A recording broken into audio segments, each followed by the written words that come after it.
This is day 60 into my Abramelin operation. This is a significant landmark. I will not go into too much detail as I have already covered the topic in my video, The 6-Month Abramelin Operation, A Concise Explanation. But I will briefly summarize the next phase of the operation. The Abramelin operation is set up into 3 phases of 2 months each. In the book, it is referred to as 2 moons, which is why I have adopted the 30 days as each month to coincide with the approximate length of a lunar cycle. Today is the last day of the first phase of the operation, being day 60, and tomorrow begins the second 2 moons, or months, where there are changes in the operation. The second 2 moons are mostly an intensification of the previous 2 moons. When you enter the oratory for prayer, you must wash your face and hands before every oration, and you must prolong your sunrise and sunset orations and prayers for as long as possible. You must also continue to read sacred writings for more than 2 hours a day. Also, you must start to perform a Kabbalistic fast every Sabbath Eve.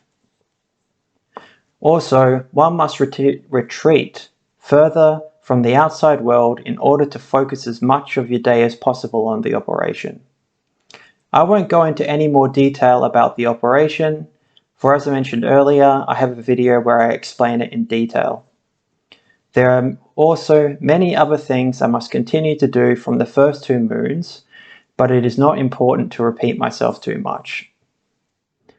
I am very surprised at how fast these 2 months have gone since I started the operation. It has been an overwhelmingly positive experience so far. Despite the various setbacks and strange phenomena that has occurred. The second month did not go as smoothly for me as the first month of the operation did. As I stated in other update videos, I got overconfident, and after the first month, and in a moment of letting my guard down, I had an entity or low-level spirit attach itself to me, which I had to exorcise from my body and consciousness. I have also had various physical health problems come up, which have made things difficult at times. Most of the problems with my health were already there before I started the operation, but through circumstance, some have become worse. I do not believe the operation has had anything to do with these personal issues. I will not go into it too deeply, for it is very personal, but I will give an example of the most pressing problem that has affected me this past month. In the past, I sustained various injuries due to violence, which has caused a lot of physical problems, some in need of operations and physical rehabilitation, causing me chronic pain requiring round-the-clock opioid painkiller medication. I am used to the pain and having to work around these injuries that limit my mobility. But what happened during this second month is that I was told by my doctor to reduce 1/3 of the dose of my opiate medication, causing me to go through prolonged opiate withdrawal. Over the past 4 weeks, I have dropped 1/3 of my opiate dose, dropping part of it every week, causing a constant state of opiate withdrawals during this entire second month of the operation. This has also caused my pain to become significantly worse as I have been adjusting, whilst also being a constant burden on my energy levels. However, I have persisted as if nothing was wrong, and I have never for a day neglected my requirements of the operation.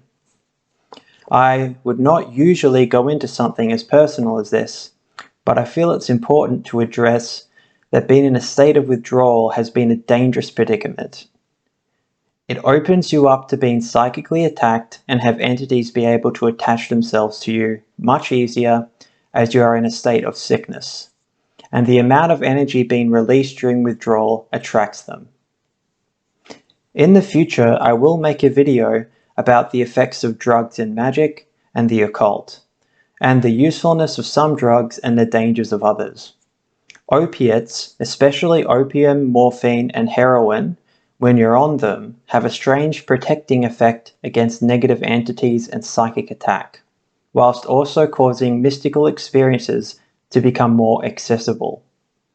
The downside is that you are completely opened up during the inevitable withdrawal. However, once the withdrawal is over, you're usually in a state of almost being purified. Most of the prominent occultists of the 20th century had issues with heroin and opiates, namely Aleister Crowley and William S. Burroughs. Yes, William S. Burroughs was an occultist who was instrumental in the forming of chaos magic and was one of the most powerful occultists of his time. Despite what modern biographers might say, trying to play down his beliefs to suit their narrative, he was a man obsessed with magic and the occult. One day I will make a video about William S. Burroughs too. Anyway, in my context, I had to lower my daily dose of my opiate painkiller so the withdrawals were more manageable than of somebody abusing opiates like heroin or OxyContin. But it took its toll. I am now finally finished and recovered from the withdrawal only within the past 2 days. Having to do the Abramelin in that condition was difficult. This is not something I would usually go into, but I believe it is important to know in the context of these videos being an authentic video series on the operation. My sleep was affected badly from the increase in my pain.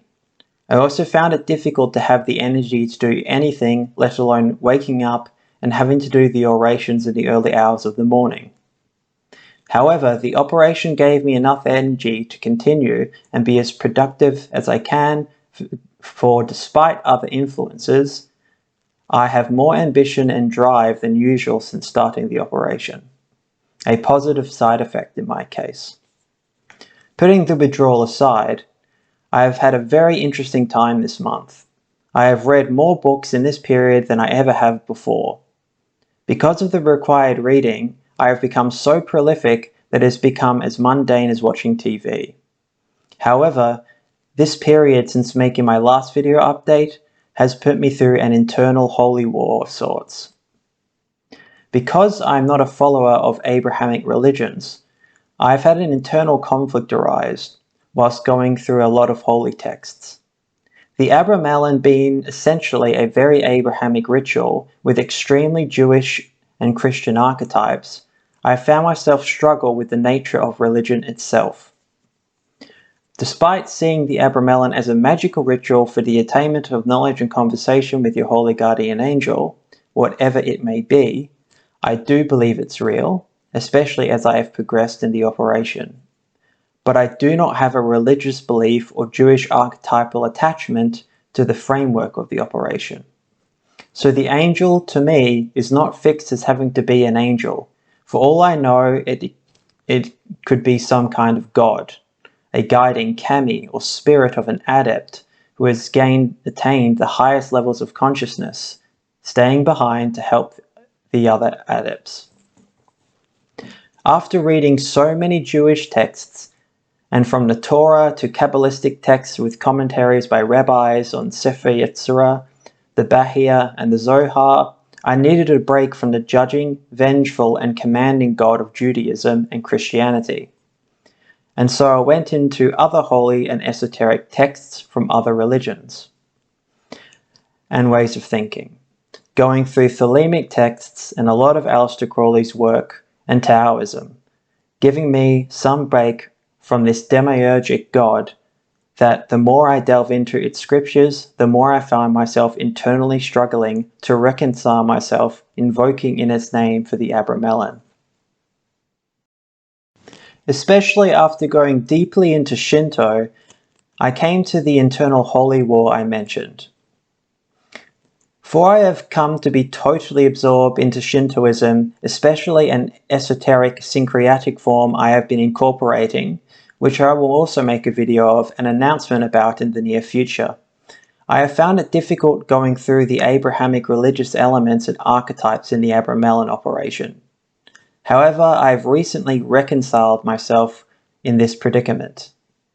Reading books focusing on very interesting and positive elements within Abrahamic faith, and also realizing that in the end, I am in many ways a polytheist, and this operation has put me on a spiritual journey in which I have meditated on my beliefs in ways I never have before, and that whatever the outcome, I am knowing myself and my true will, as Aleister Crowley puts it, in ways I never have. Liking chaos magic using belief as a tool, I continue the Abramelin with no issue reconciling its nature, for even the book states that even a pagan can perform the operation. One must only incorporate elements from Abrahamic faith as the framework to operate. This internal issue is no longer a problem for me, but it's one I believe is very important to bring up for anyone interested in performing this kind of operation. For it will make you come face to face with what you believe and who you really are. This has been a very serious discussion on the operation. However, on a different note, I will mention that I have experienced many paranormal phenomena since starting the operation. I have gone into it in detail in my other update videos and my last video I uploaded on a haunting paranormal experience I had. I have dealt with more entities than I have since I was in India, a side effect of any magic operation. But I have mostly ignored them, for I cannot perform banishing rituals during the Abramelin, for it could cut the connection with the Holy Guardian Angel, along with the low-level entities. But by keeping myself balanced like the middle pillar in Kabbalism, I have kept myself safe from the influence despite the internal difficulties during this time. Anyway, this is my update on the second moon of the operation, and tomorrow begins the second phase. I pray for good fortune and look forward to the challenges and rewards ahead in this period. I am proud to say I have even made it this far into the operation. No matter the conclusion, this experience and journey is already more rewarding than I ever could have imagined. Anyway, thank you for watching and have a good day.